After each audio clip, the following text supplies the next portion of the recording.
So I wanted to give you a heads up on the way things are going to work this week, because if you're like me, we're not training jiu-jitsu right now, right? The coronavirus is making it spread around the world, and we're all in a state of quarantine. We're not able to train, which sucks. I could probably use some more eloquent language than that, but for me, it just sucks. And I normally have a lot of energy that's expended through my training, but I don't have that right now, so that leaves me with a lot of energy to use. And so I figured what I would do is take that energy and put it towards the videos with you guys here through the week. So normally I post videos Monday, Wednesday, Friday. This week, it's going to be Monday through Friday, at least. I may do more, but at least Monday through Friday. And we're going to set the release time at 5 o'clock p.m. Eastern Standard Time. So you guys can just kind of look for the videos as they're going to happen. You can do all the bells stuff and be ready for it. But again, Monday through Friday, 5 p.m. Eastern Standard Time. And I'm doing it because I figured maybe it would be helpful for you guys to have a little bit of extra entertainment or information being given to you while you're kind of in the state of being stuck at home and not able to train. So hopefully that's useful to you. Also, if you guys are interested in doing things to support your jiu-jitsu while you're stuck at home, I put a link down below. So I prepared this little series for my students as a way to sort of help support them while they're at home.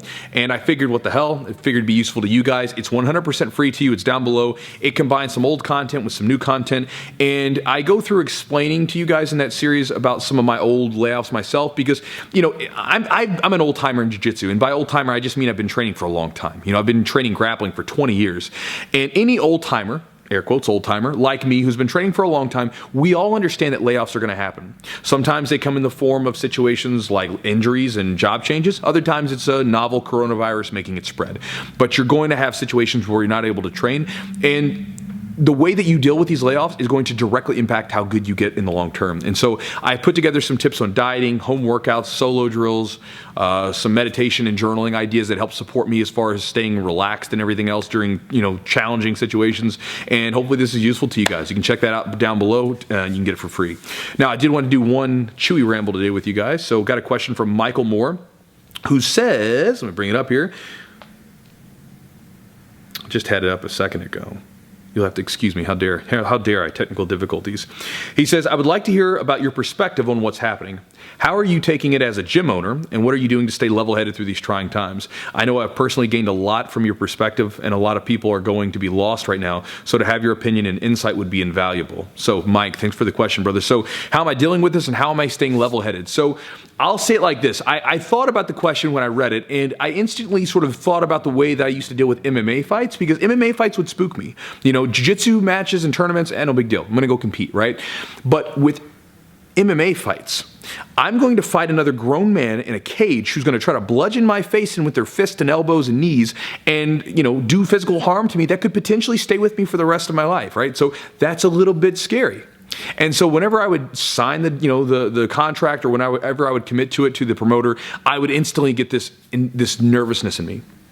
And then whenever I would finally see the name of my opponent, or whenever I would search them up on YouTube, again, I would have this nervousness, this fear in me, right? It was fear for a second. And then when that would come up, I would notice it, and then I had to take a step back because I knew it wasn't going to be useful to me. But I would take a step back, take a breath, and say, okay, why am I afraid? What does this guy have? And I would start to look at the person and analyze them for what they were, right? What kind of strengths did they have? What kind of weakness did they have? If I didn't have any information on them, I would say, screw it. What kind of strengths and weaknesses do I have? And what can I prepare, right? And then all I would do is just dump all of my energies into preparing for that, whether it be to, combat their strengths and weaknesses, or simply to prepare my strengths and improve my weaknesses as best I could. But I would dive into what I could, all that stuff. Because I knew that eventually I was going to fight, and I had to be ready for it. So me being fearful wasn't helping, right? I had to be aware of the situation, concerned about the situation, focused on the situation, but I couldn't be fearful, because being fearful creates panic. Panic's not useful. In our situation right now around the world, there's a lot of fear, and you see it through people where people are out in grocery stores, stuffing their friggin' cart full of toilet paper and hand sanitizer, right? It's ridiculous, and you see those people that are panicking. It's just fear guiding them. And again, I think that one of the things we should learn as, jiu-jitsu practitioners, as martial artists, because I know a lot of you guys don't even do jiu-jitsu, but martial artists in general, we're trying to develop, the physical side, absolutely. But we're also trying to take those lessons and to support us mentally. And so again, we should be acting like warriors, not panic-stricken, wimps out there and going for friggin' toilet paper and, Purell hand sanitizer or whatever. Anyway, I'm getting off topic. But anyway, you can tell I'm passionate about it, right? So when this situation came up, initially I was in a situation just like that. I was getting fearful, I was getting nervous, I was getting panicky, and then I had to take a step back and say, okay, all right, Chewy, what's going on here? We have this situation in front of us that we cannot control, right? So I started to look at the worst case scenarios. Just like I would in the fights, I would start to look for the worst so I could prepare for it. Because if you prepare for the worst, something good typically happens.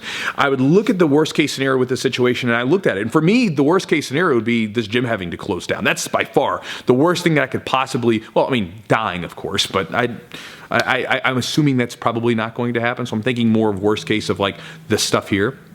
The worst case scenario that I could think about happening is that me either infecting someone and getting them sick and them dying, or me losing the gym and not being able to teach my students anymore. That would be the worst thing, because again, I've poured my soul into this thing.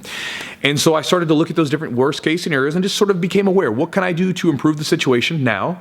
What can I do to prepare for the situation after? And then that's what I was focused on, because I can't change what happened, and I can't change the things that I can't change, right? I can't change that the virus is here. I can't change that the governor said you got to close your gym down. I can't change all those things, but what I can do is say, well, how can I serve my students now? How can I help them out? What can I do to prepare the gym to be successful when we get back? What can I do to make sure I stay healthy during the point so I don't get sick, so I don't infect anyone else? And again, just kind of going down these lists of things that I can do, and then whatever I have control over, that's where I dump my energy in. And so for you, man, if you're nervous, if you feel like you're getting panicky, I would start by taking a step back. I talk about this in the series that I prepared, and I would take out a piece of paper, a journal, whatever you have, and I would write down the fears that you have and why you're afraid of them, and really identify them, because a lot of times it's a little bit more tricky than you think to identify why you're afraid. And then whatever you're afraid of, what could you do to prepare for that? What could you do to help, deal with that situation? Again, some small business owners out there, you guys might be really in a tight spot right now. Well, what could you do to prepare for that? What could you do to improve when things go back to normal? Normal in air quotes, right? If you're someone that's maybe not so much worried about, the stuff, you're just worried about your physical stuff, losing your jiu-jitsu. Well, what could you do to improve your jiu-jitsu while you're out? Could you watch videos and improve your jiu-jitsu IQ? Could you stretch out a lot? Could you begin to work on doing a lot of yoga and stretching to loosen up those muscles that are getting really tight and causing injuries? There's a lot of stuff you can do, but you got to sit down and you got to make that assessment. And for me, anytime I give myself something to dive into and really dive my energy into 100%, that to me is a place of, it creates a sense of calmness, and a sense of being level-headed, because I know that I'm putting my best foot forward and I'm working towards something rather than letting fear grip me and turn to panic. So anyway, I think that's enough. So, I'll say this one more thing. I know I'm kind of going off just on this long rant. This video will be long.